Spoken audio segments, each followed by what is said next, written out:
I stood in the rain, watching the movers carry elegant furniture into my sister Emma's new mansion. A wedding gift from our parents. A $2.8 million house in the most prestigious neighborhood in Boston. Meanwhile, I lived in a small apartment above the bookstore where I worked, barely making ends meet. Isn't it perfect for them? My mother gushed, not noticing how soaked I'd gotten standing outside. Emma and James will be so happy here. And there's plenty of room for grandchildren. I forced a smile, thinking of the congratulations card I'd scraped together money to buy. It's beautiful, Mom. Emma emerged from the house, immaculate in designer clothes, her new engagement ring catching what little sunlight filtered through the clouds. Madison, you finally made it. What do you think of our little starter home? Starter home. As if a nearly $3 million mansion was just a stepping stone. It's lovely, I managed. The perfect wedding present. Oh, don't be jealous, Maddie. Emma laughed, using the nickname I'd always hated. I'm sure you'll find someone special too. Maybe one of those nice boys at the bookstore. Our mother jumped in. You know the Henderson's son is still single. He's an accountant now. Very stable career. I bit my tongue. At 32, I had a master's degree in literature and was working on my first novel. But to them, I was just the family disappointment. The daughter who chose books over business, dreams over security. I should go, I said quietly. My shift starts soon. On a Saturday? Mom frowned. But we're having a family dinner to celebrate Emma's house. Some of us have to work weekends, Mom.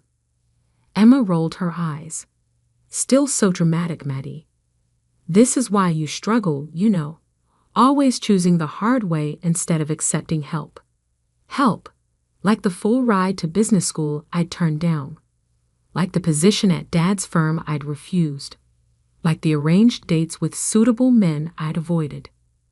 What they never understood was that their help always came with strings. Golden handcuffs designed to shape me into their version of success. The bookstore is short-staffed, I said, already turning to leave. And I need the hours. Well, Mom sighed, at least take some leftovers home. I hate thinking of you eating alone in that tiny apartment. I didn't tell her that my tiny apartment was my sanctuary, a space filled with books, art, and peace. A place where I could write without judgment, dream without limits. The next morning, I stopped at Pete's corner store for my usual coffee. Pete, a grandfather figure who'd been running the shop for 40 years, greeted me with unusual excitement. Madison, did you check your ticket? I'd blinked, confused. Then I remembered the lottery ticket I'd bought 2 days ago.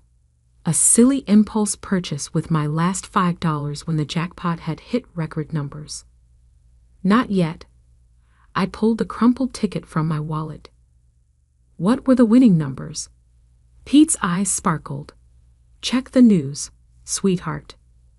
I pulled out my phone, finding the lottery website. The numbers appeared on screen. 7, 13, 24, 31, 42, 53. My hands started shaking. I looked at my ticket, then back at the screen. Pete, my voice was barely a whisper. I think I won. He grinned. I know you did, honey. I watched them draw your numbers live last night. All 6 matching numbers. You just won $97 million. The world seemed to tilt sideways. I grabbed the counter for support. Sit down before you fall down. Pete guided me to a chair. Deep breaths. This is big news, but you need to be smart now. Don't tell anyone yet. Get a lawyer first, and for heaven's sake, sign that ticket. With trembling fingers, I signed the back of the ticket. Pete locked it in his safe, made me drink some water, and called his daughter, a respected financial attorney. "Caroline will meet you in an hour," he said. "She'll help you do this right." I nodded, still dazed. "Pete, my family." He squeezed my shoulder. "We'll find out soon enough. But right now, this is your moment. Don't let anyone take it from you." As I waited for Caroline, my phone buzzed. A text from Emma. "Family brunch tomorrow to discuss wedding plans. Wear something nice for once, and try not to be late like always." I stared at the message, thinking of her mansion, her perfect life, our parents' endless praise. For 20 years, I'd been the family afterthought, the daughter they'd written off as impractical, unsuccessful, lost. Now I had 97 million reasons to prove them wrong. I texted back, "Sorry, can't make it. I have something more important to do." For once, I wasn't lying. 3 weeks later, I sat in my new lawyer's office, signing the final papers to claim my winnings. Caroline, Pete's daughter, had been invaluable, helping me set up trusts, investment accounts, and ironclad privacy protections. "Remember," she said, reviewing the documents, "once we submit these, your name becomes public record. Are you ready for that?" I thought of the changes I'd already made. I'd quietly resigned from the bookstore, leaving my manager a generous check to help hire and train my replacement. I'd bought a beautiful but modest house in a quiet neighborhood, using a trust to keep my name off public records. And I'd started the groundwork for my own publishing company, determined to help other overlooked writers find their voices. "I'm ready," I said firmly. The next morning, my face was splashed across every news outlet in Boston. Local writer wins $97 million lottery jackpot. Bookstore employee becomes multimillionaire overnight. Madison Bennett claims record-breaking prize. My phone exploded with messages. Old classmates, distant relatives, forgotten acquaintances, all suddenly remembering my existence. But the messages I was waiting for came last. First, Emma. "OMG, Maddie. Why didn't you tell us? Call me immediately." Then Mom. "Madison Elizabeth Bennett. How could you keep this from your family? We're coming over Rig HE now. Where are you living?" Finally, Dad. "Your mother is hysterical. Call us this instant." I turned off my phone and poured myself a cup of tea, settling into my new home office.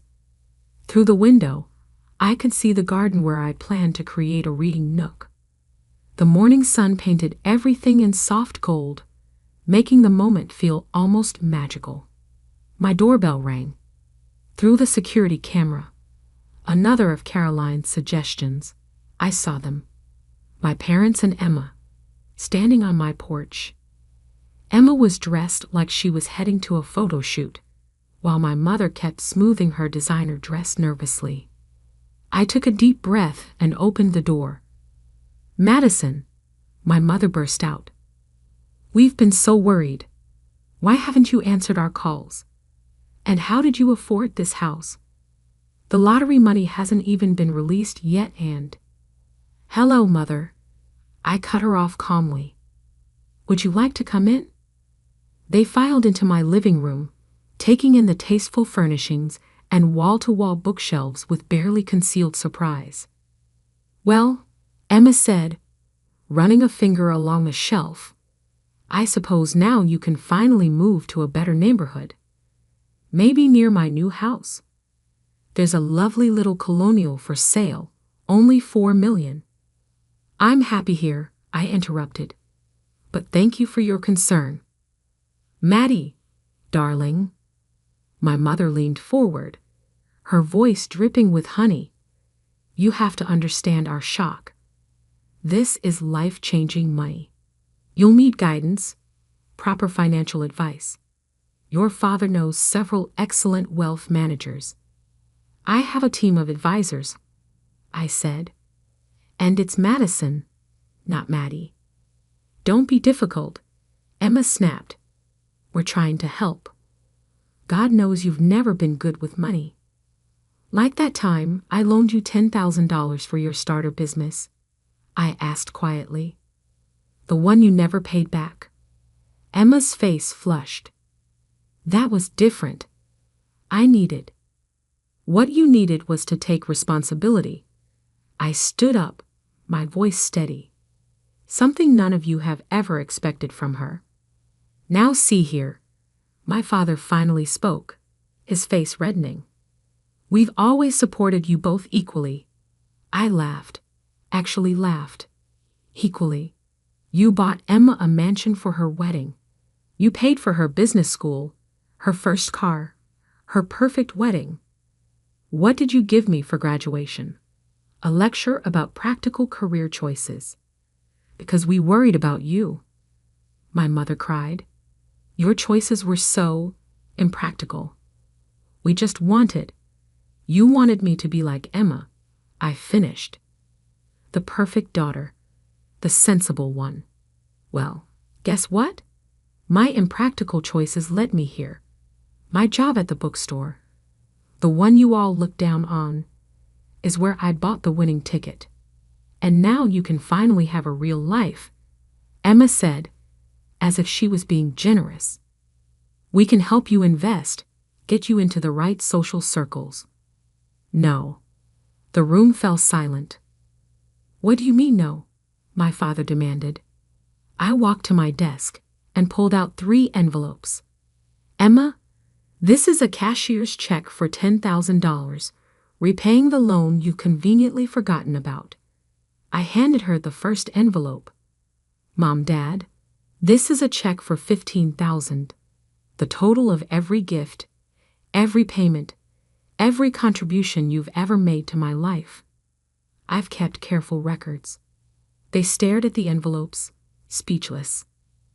The 3rd envelope, I continued, contains documents showing I've already established my own publishing company, created a charitable foundation for literacy programs, and set up my investments with one of the top firms in the country.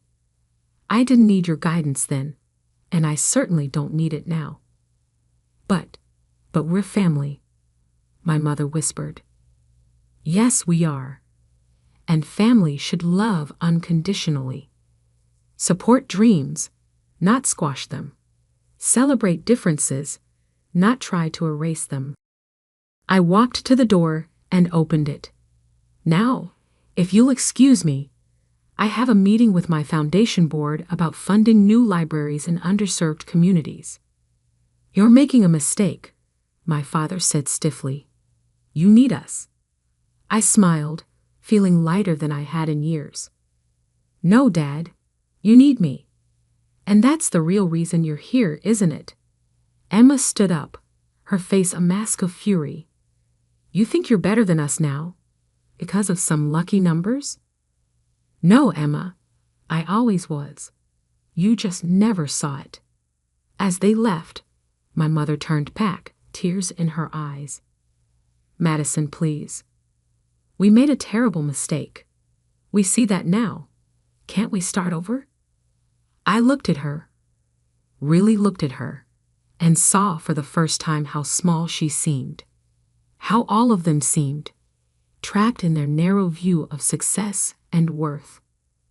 Maybe someday, I said softly, but not today. I closed the door on their protests, walking back to my office. On my desk sat the manuscript of my novel, a story about a girl finding her voice in a world that tried to silence her. It was time to write the next chapter. 6 months later, the launch party for Bennett Publishing House was everything I dreamed of. We transformed an old warehouse into a magical space filled with books, art, and possibility. Local authors whose works we'd signed mingled with literary agents and journalists, while kids from our literacy program proudly showed off their own stories in a special display area. Pete stood beside me, beaming like a proud father. Look at what you've built, Madison, and not a penny wasted on showing off. He was right.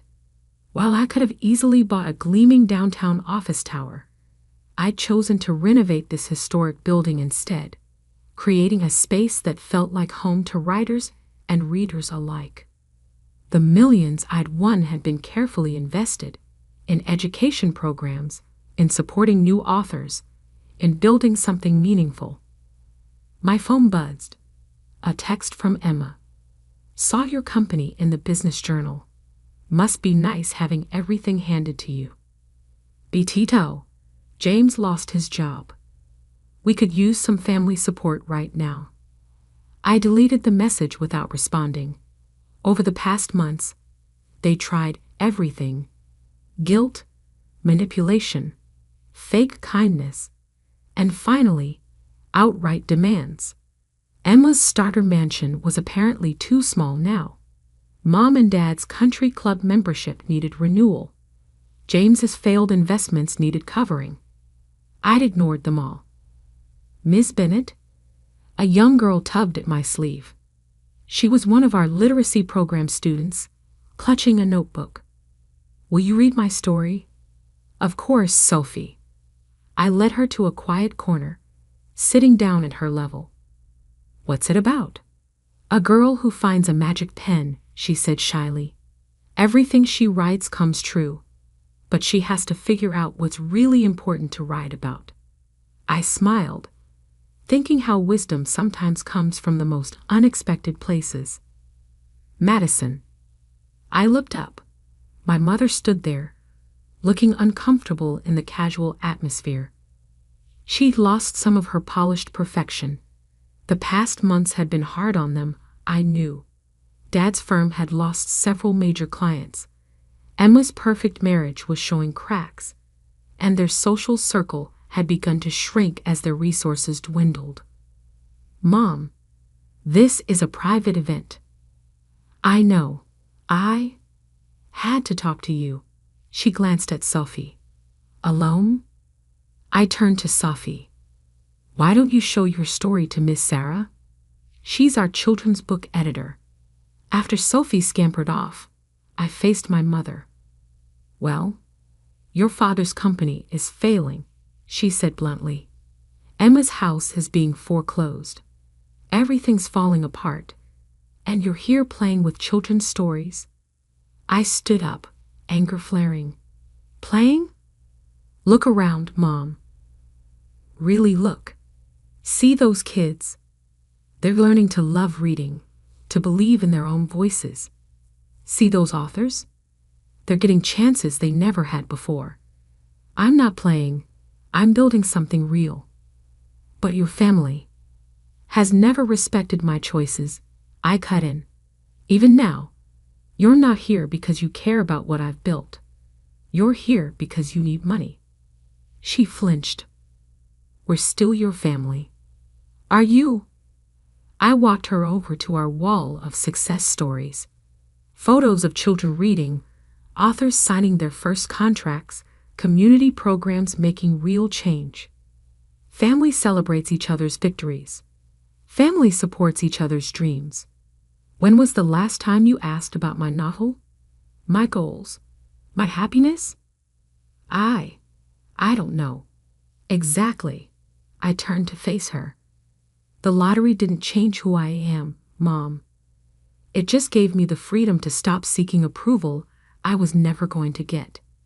Tears filled her eyes. We were wrong. I see that now. But can't you forgive us? Forgiveness isn't the issue, I said gently. I forgave you months ago. That's why I'm not angry anymore. But forgiveness doesn't mean letting people keep hurting you. What do you want from us? Nothing. That's the point. I don't need anything from you anymore. And until you can want a relationship with me that isn't about money or status or your idea of success, we don't have anything to discuss. A commotion near the entrance caught my attention. Emma had arrived with Dad and James in tow. Really? I sighed. You all came to ambush me at my company's launch. We're desperate. Emma cried, mascara running down her cheeks. James lost everything in that investment scheme. The bank is taking our house, and Daddy's company is dying. Please, Maddie, you have to help us. The room had gone quiet. Our guests tried to pretend they weren't watching the drama unfold. I looked at my family. Really looked at them. Dad, gray and deflated without his usual power. Emma, designer clothes now slightly worn, desperate for a bailout. Mom, torn between pride and need. No, I said firmly. No. Dad's voice cracked. I'll make you all a different offer instead. I pulled out my phone, pulling up some photos. This is Carter Financial Services. They're looking for experienced advisors with community connections. Dad, they've agreed to interview you for a senior position. No guarantees, but a fair shot. I swiped to the next photo. Emma, the local arts center needs a fundraising coordinator. With your social skills and event planning experience, you'd be perfect. James, my friend's construction company is hiring project managers. Real work, fair pay. You want us to work for other people. Emma looked horrified. I want you to earn your own way. Like I did. Build something real. Find out who you are without the fancy titles and borrowed money. And if we refuse, Dad asked stiffly, then you'll figure something else out. But you won't get a dime from me to maintain the lifestyle that made us all so unhappy. Mom stepped forward, surprising me. The Arts Center, they really think Emma would be good at fundraising? Yes, because she is good at it. When she's actually trying, not just playing the perfect daughter. Emma wiped her eyes, smearing expensive mascara. I don't know how to be anything else. Yes, you do. I took her hand, the first time we touched in months. You're smart, capable, and determined. Use those qualities for something meaningful instead of just appearances. Dad cleared his throat. The position, at Carter Financial. When's the interview? Tomorrow at 10. Don't wear your Rolex. Show them your experience, not your ego. One by one, they nodded. Not happy, not grateful, but perhaps thoughtful. As they left, Mom turned back. Your company, it's really amazing, Madison. I'm sorry we never saw. I know, I said softly. Maybe someday you'll see me too. After they were gone, Pete appeared at my side. You okay, kiddo? I looked around at my publishing house, at the dreams being born, the stories being told, the lives being changed. You know what, Pete? I really am. Sophie came running back, waving her notebook. Ms. Bennett, Ms. Sarah loved my story. She said maybe someday it could be a real book. I knelt down beside her. Want to know a secret, Sophie? Every real book starts with someone brave enough to tell their story. Like you. Like all of us. Later that night, I sat in my garden reading nook, working on my novel. My phone buzzed with a text from Emma. I have an interview at the Arts Center tomorrow. Any advice? I smiled, typing back. Be yourself, your real self. The lottery hadn't just given me millions. It had given me the chance to show my family and myself what real wealth looked like. Not the money in my bank account, but the courage to finally be exactly who I was meant to be. And that was worth more than any number